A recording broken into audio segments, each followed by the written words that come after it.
قدرت عثمان عندما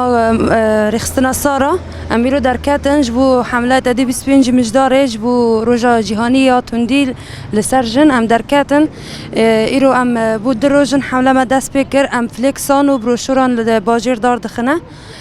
جبو تدي 25 ماهي تدي روجا جهاني تنديل لسرجنه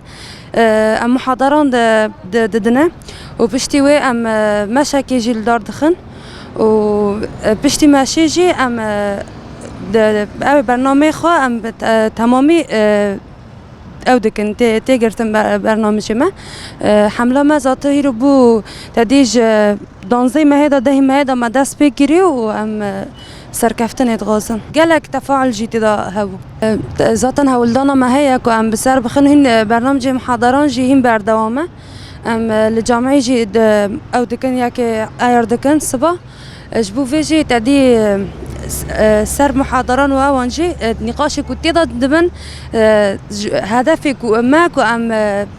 داس بيكر ريل بركشتنا جني بقرن و خاكشتنا كو بظلمي بتوندي كو جن خادكوجي او انجامه که راستی جي درخن و نتانه گوتم بن فعل جهابه كن ام درد كابن كومينا ام تاني ناخذن رباز ما كو انه حوالي خورجي تفليج محاضره ما ببن او جي مناقشه بكن او جي هناك زانبن ما في جناس بكن كو ام جي كانبن دست خال بر تندي بس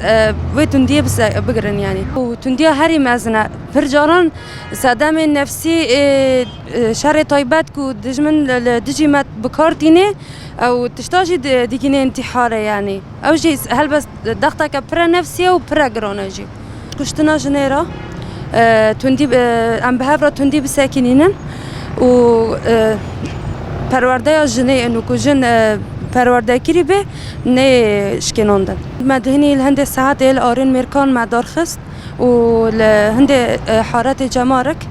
ملوی داره هنک دار خستن و ایرو جی تدی ما هن حمله دست بکر پیش روضاتان پیش جی ام بین ملت گلک تدا حاضر به ملت گلک ببینه لجهن خویاکری ال ناوی باجیر دا ما دار خستن هلبت وانا بفکرن هنکی لسروی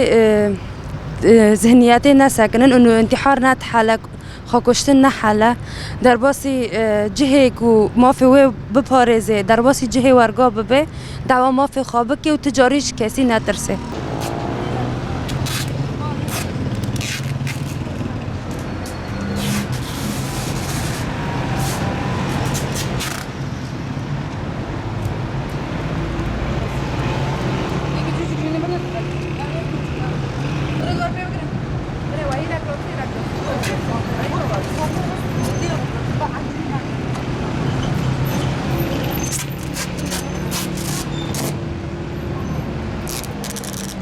لودري تريسي معاك لودري عمرو لودري كلور